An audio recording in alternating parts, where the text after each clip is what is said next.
It's crazy how much I love casseroles because really the only one I grew up with was this one, Tuna Noodle Casserole. I tried to do that 50 times and had to start over because I couldn't get it to come out of my mouth. This is my mother's version, but elevated a little bit. I've got most of these ingredients from scratch, and this one is to die for. So let me show you how I do it. All right, let's look. So over there on the stovetop, I have about 3 tablespoons of butter. And we're gonna do a couple things to kind of just bring this little homely casserole a little higher up. So I've melted our butter, and I'm going to add 2 shallots. And I just mince these up. I don't know why we're not focusing, but we're not. So, okay.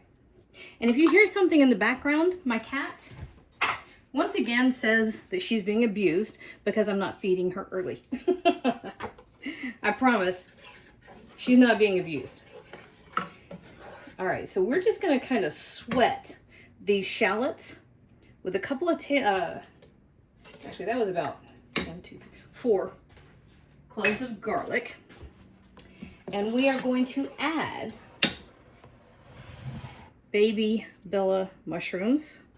I bought these, they were already sliced up, but I sliced them a little finer. And then I have a big fat bunch of thyme because thyme and mushrooms are best friends. Not much better than thyme and mushrooms. And I had some salt in the garlic when I minced it. It just makes it adds a little friction to the situation, so it's a bit easier to mince it without it getting sticky all over your knife. A little salt, a little oil. But I gave a little sprinkle of salt to help the mushrooms just release their moisture. All right. Oh, oven's hot. Okay, this is all we're gonna do for right now. Nothing. We're gonna let it sit and sweat and release all of its lovely flavors and kind of do its thing in the skillet. I'm gonna go deal with my cat. All right, so probably 6 or 7 minutes. And we have, let's see what we got going on here. There's the mushrooms released all their liquid and they have begun to take it back up again. So we're going to add about 3 tablespoons of flour. You don't want too much. So that's a 2.5 ounce ramekin. And I used 1.5 of those. So we're just gonna stir that around. It's gonna start, the flour will start to absorb all the liquid. So it's the butter that was in there, of course, but then it's also the juices from the onions, the garlic, the mushrooms, not the onions, shallots, and the mushrooms. And so the flour will absorb that and it will start to cook. And of course it will take up the flavor of all of that thyme. And don't worry about the thyme stems in there for now. We're going to leave that in there while we make the roux that is the base of our sauce. Because my mother, of course, when I was growing up, it was the era of Mom grew up in the era of the cream of mushroom soup, of course. Me, I have to do it this way. All right, so you have a couple of choices here. You can use half and half if you want to. I happen I use milk and cream because it's what I had. So this is about 3.5 cups of liquid. Use what you like. I wouldn't go all cream. That's a bit much, even for me. But whatever ratio you like is fine. 3.5 cups of liquid.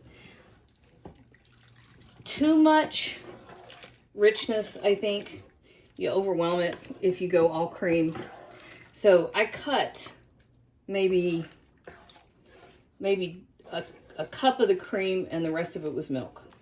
I think is about what I ended up doing. You want the richness, which, you know, this is some pretty significantly decadent stuff here. I think I said this was the grown-up version. And here's the reason why. Most of my family doesn't doesn't eat tuna. And so I kind of splurge with a luxury tuna. We go up to the, oh, it's not Fresh Market. It's a Fresh Market type store that's up in Johnson City. And I'll buy a higher end tuna. And it's just me and Boone. I know this is a giant batch. My sister and brother will eat it.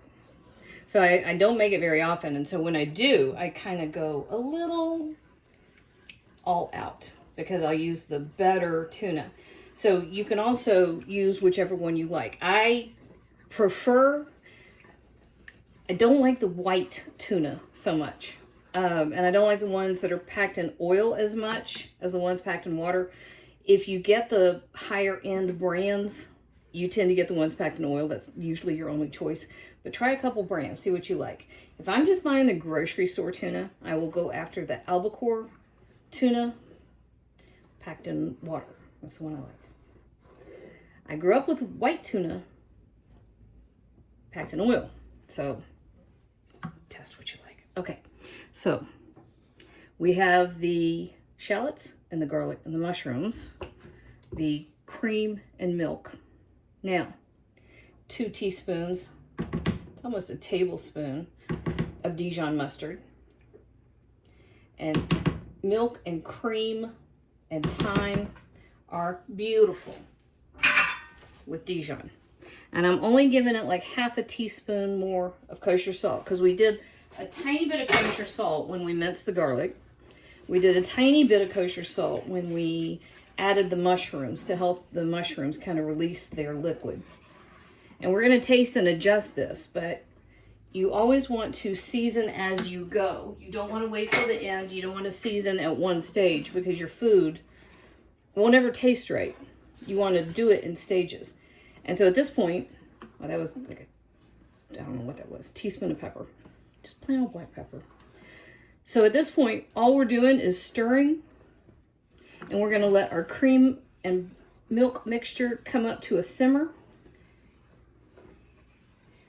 That is our bechamel. And then we're going to turn it into a mornay with our cheese. But I'm not going to make you watch all that. Okay, we're just going to sit and stir. I'm just showing you real quick. As you're stirring at this stage, because you're going to be adding your cheese here in a minute, if you see the little thymes, go ahead and grab them. They've given up a lot of their flavor, so go ahead and pull them on out. Okay, we have come up to just a bare simmer, so I'm cutting the heat all the way back, and I gave it a taste, which I was very glad I did because it's divine. I mean, if I bought that in a restaurant and paid for it, I'd be glad. All right, so this is 8 ounces of white cheddar, and I shredded it up. Y'all should know by now I've got a problem with pre-shredded cheese. It just kind of, you know, I read that it had cellulose in it, and it's just, you know, it's one of the few things where I get real precious. So I don't want pre-shredded cheese. I'm not going to like turn it down if somebody hands it to me, but I'm not going to. But plus, you know, honestly, y'all, I'm cheap. So there we go. That's the other reason. So I also, they don't have white cheddar in the pre-shredded kind. So let me give you all the reasons all at once. All right. So, and then here is my tuna. This was 3, you know, the little cans that are the little, this was 3 of them. I don't know how big those cans are. They're not very big. So I drained off the oil. And then we're just stirring this in. And you do this after your sauce has come together because, of course, it's cooked. You don't want to continue cooking too much. How did I end up wearing, how did I get sauce all over my hand? And then 1 cup of frozen peas, which I love. I think are great. And it's just this beautiful little pop of flavor and freshness against that rich, heavy, creamy sauce. It's just like this beautiful little counterpoint. All right, let's turn off the heat. Perfect. All right, let's back up just a touch. Use my little tasting spoons. And my casserole dish. 9 by 13 casserole dish. And my noodles. Okay, I'm going to turn off the camera long enough to put all of that stuff on these noodles without making a huge mess. Well, and if I do make a mess, I'm gonna clean it up where you're not gonna watch me. Okay. Look, it's the magic of YouTube. Perfect. All right, so everything just transferred over. All right, now let's make the topping. So I've got the zest of 1 lemon. It's just this beautiful little pop. And then half a teaspoon of pepper, half a teaspoon of kosher salt, half a cup each parm and panko breadcrumbs, and then a couple of tablespoons of butter. And I am out of spatulas. And there goes the cat again.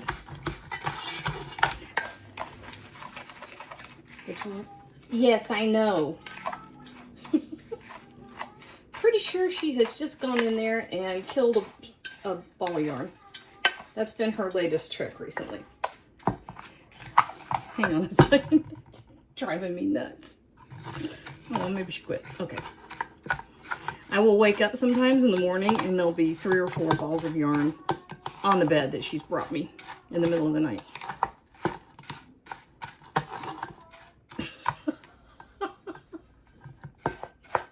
My apologies. Okay, here we go. This right over the top. Just for that little soupçon. Just that little bit of yum over the top of that. Yep.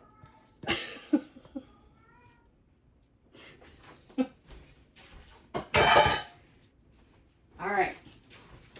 We are popping this into a 400-degree oven just until it's nice and hot and bubbly all the way through, and our topping is beautiful and golden. Okay, I got timers going off all over the place. Ooh. That's all those blue blazes. Look at that.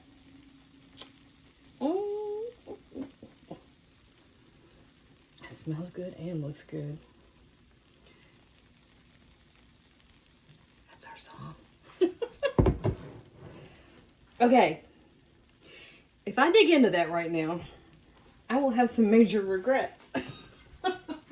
Badly as I want to, I've got to let that come down. My number one problem is I have these gorgeous cast iron casserole dishes that hold the heat, which means I can't really sneak bites out the corner like I really want to. So I'm going to give this a good 10 minutes to come down in temperature and let the casserole set. Then I'll come back for a bite. You know I can't stand that. So I make questionable life choices all the time. Check that out. That's a bite, y'all. And it's perfect. Yeah. Perfect.